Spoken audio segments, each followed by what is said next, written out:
Hello everybody. Today I have another family-friendly craft project for you. Today we're making Christmas ornaments out of shrink plastic. And if you don't know about shrink plastic, let me go ahead and tell you.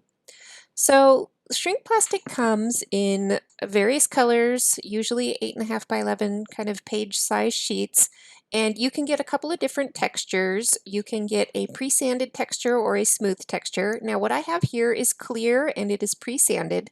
If yours doesn't come pre-sanded, you can give it a sanding with an emery board, and you'll see that here in just a minute. I will have links in the show notes for you on the product that I did purchase, and it's readily available from Amazon. So you can buy it there and get what I've used. And the reason I like the clear is that we're going to show you a way to get designs onto your shrink plastic in just a minute, and the clear will be important for that. Let's talk about getting images onto your shrink plastic. I'm just going to use a pencil, or you could use a colored pencil or a Sharpie, whatever you want. And you could freehand draw shapes onto your shrink plastic for sure. Here I'm using a cookie cutter, just kind of a little cheaty way to get a good shape.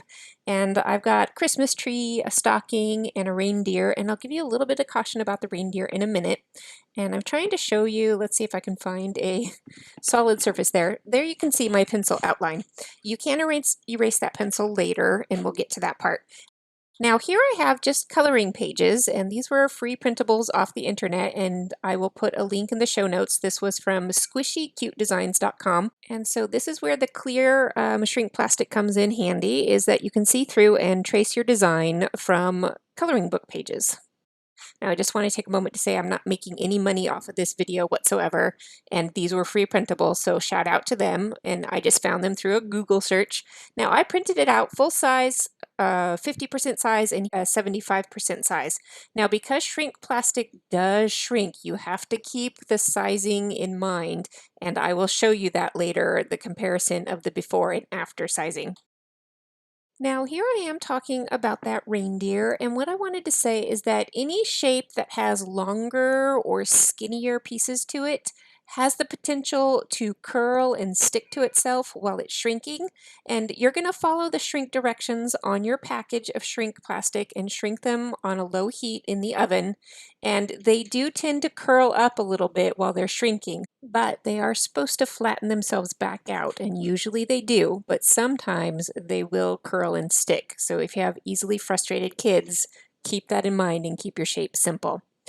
Now, another sticking point to this project is when you're cutting them out, and just use a general pair of scissors for this. If you have sharp, tight corners, the plastic can crack, so just be careful as you're going around all the curves and shapes. And so here is what everything looks like when it is cut out, and you can erase those lines.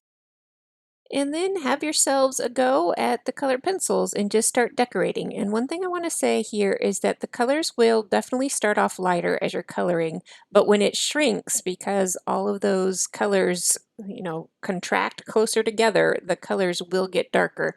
So here is a before picture of an ornament that has been colored and ready to go, and here are a few more. Now before you shrink them, you should hole punch them, because once they're shrunk, they get much thicker and you won't be able to hole punch them after that. And you want to find a place to hole punch them where they will hang nicely without tipping at weird angles. And this hole punch will give you a place to put your ornament hook when you are ready to hang them up. And my daughter helped me out, and she traced and colored in that giant gingerbread shape. And I heated them up and shrank them down, and here is the final shrunk result. So let's take a side-by-side look. A before and after look at the sizing. You can see they shrink significantly. And here in my hand, I have a before and after. And the simple final step is to just put a ribbon or an ornament hook through your hole, and you are ready to decorate. And the kids tend to be very proud of their little ornaments when they're all done. I hope you enjoyed this project for today, and if you did, give me a like, please, because that helps my channel. And I will be back one more time this week with another family-friendly holiday craft project, and I will be back next week with a couple more. So do come back and join me.